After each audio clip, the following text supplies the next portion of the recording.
नमस्ते दोस्तों। आप सबको भारत के स्वतंत्रता दिन की बहुत सारी शुभकामनाएं। तो आज हमको स्वातंत्र्य मिले हुए 73 बरस बीत चुका है। 70 ईयर्स आर कंप्लीटेड। तो सबसे पहले जो भी स्वतंत्र सेनानी थे जिन्होंने हमारे भारत माता के स्वातंत्र्य के लिए बहुत सारे परिश्रम किए, उनको मेरा सादर प्रणाम। उनके याद में हम ये स्वतंत्रता दिन सेलिब्रेट कर रहे हैं।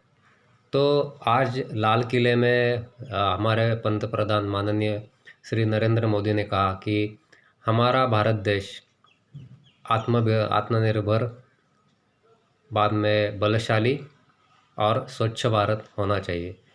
ये हमारे आने वाले पीढ़ियों के लिए टारगेट्स हैं। तो हमारी खुद की जिम्मेदारी बनती है कि ये जो टारगेट्स हमारे पंत प्रधान जी ने दी हैं उनको हम पूरा करें।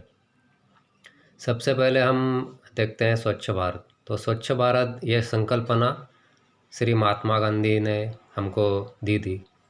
तो उसी को आगे बढ़ाते हुए हमको ये याद रखना है कि हम जब घर से बाहर निकलते हैं तो हम कुछ चीज़ें रास्ते पर फेंकते हैं और गुटखा, तंबाकू, कुछ भी कूड़ा कचरा फेंकते हैं।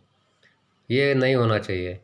आप इसमें याद करो कि अगर आप, ये हमारी धरती माँ है, अगर आपके माता के ऊपर कोई थूके, कोई कीचड़ फेंके तो आपको कैसा लगेगा? बहुत बुरा लगेगा। ये अक्षम्य अपराध है। इसका इसका कोई गुनाह माफ़ करने लायक नहीं है। तो उसके बाद हमको ये सीख लेनी है कि हमारा परिसर स्वच्छ होना चाहिए। जैसे हम हमारा घर स्वच्छ रखते हैं, हमारा परिसर स्वच्छ करना चाहिए। ये हमारी धरती माँ है, उसका आदर करना चाहिए, उसको स्वच्छ रखना चाहिए। दूसरी चीज़ है आत्मनिर्भर भारत। आत्मनिर्भर भारत क्या है कि सेल्फ डिपेंडेंट। हमारा जो इम्पोर्ट्स है वो बहुत कम होना चाहिए। जो जो हम वस्तुएं बाहर के देशों से खरीदते हैं उनका वॉल्यूम कम होना चाहिए और बाद में रुकना चाहिए। उसके लिए हमारे पीढ़ी को और आने वाली पीढ़ियों को खुद को स्किल डेवलप करना चाहिए और हमारे स्किल को अपग्रेड करना चाहिए।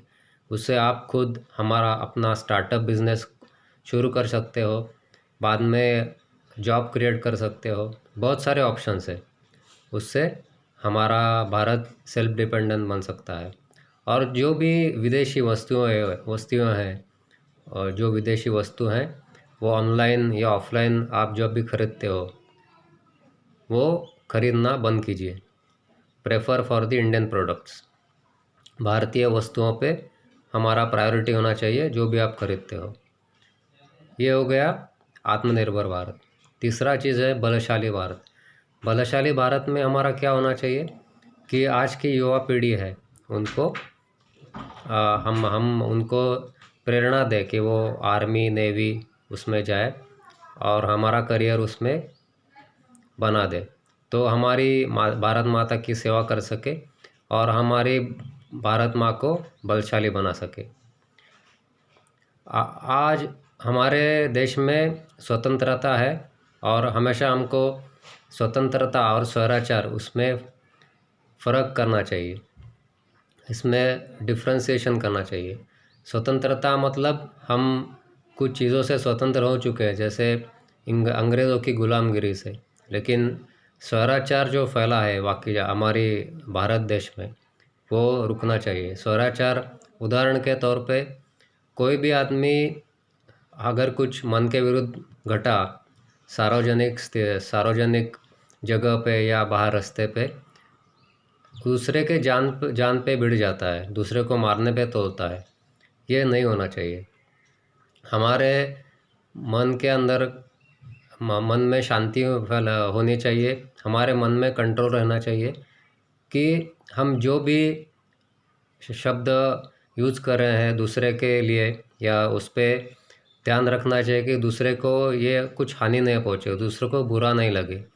हमारा शब्द और हमारे कृत्य ऐसे होने चाहिए कि दूसरे लोगों को बुरे नहीं लगने चाहिए और दूसरे के लिए उसका बुरा परिणाम नहीं होना चाहिए।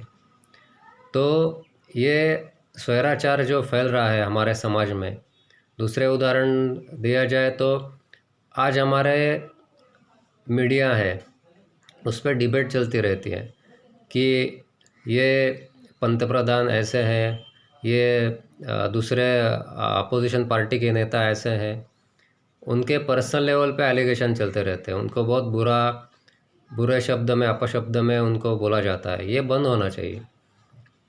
कोई भी हो, हमारे पंतप्रधान हो, अपोजिशन पार्टी के नेता हो, वो कुछ तो भी कंट्रीब्यूशन कर रहे हैं हमारे देश के लिए और उसी जगह पे बैठे हैं, वो आदरणीय है।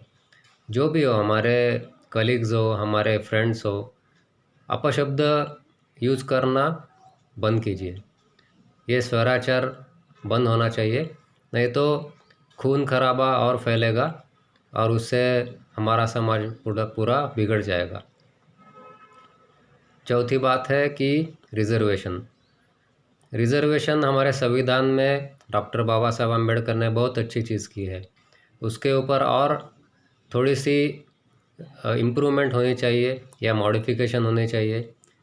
उससे हमारा ज़्यादा समाज जो फिनंशियल स्टेटस मतलब आर्थिक जिनकी स्थिति बहुत बुरी है वो भी उसमें समाविष्ट होना चाहिए। तो मेरा ऐसा विचार है कि रिज़र्वेशन हम जब भी देते हैं तो जाति प्रजाति के ऊपर नहीं देना चाहिए।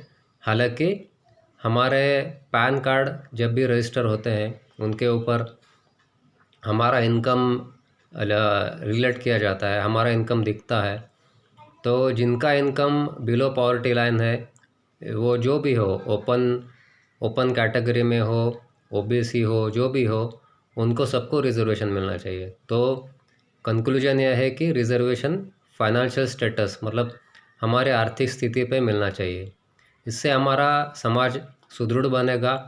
इनइक्वालिटी जो हमारे समाज में फैली है वो बंद हो जाएगी और हमारा समाज सुधारने में मदद होगी। तो हमारी पीढ़ी की और आने वाली पीढ़ी की जिम्मेदारी है कि ये 4 या 5 वचन हम इम्प्लीमेंट करें और हमारे भारत को खुशहाल बलशाली बनाएं। हमारा भारत देश पहले सोने की चिड़िया कहलाता था, वो आज भी बन सकती है सोने की चिड़िया और आने वाले वर्ष में भी बन सकती है। लेकिन ये अच्छे विचार और आदान प्रदान के कारण हमारा समाज सुदृढ़ बनने के कारण ही हो सकता है। तो आपका कंट्रीब्यूशन इसमें बहुत ज़रूरी है। सरकार तो अपना काम कर रही है, लेकिन सरकार राजा और प्रजा दोनों का कंट्रीब्यूशन इसमें बहुत महत्वपूर्ण है।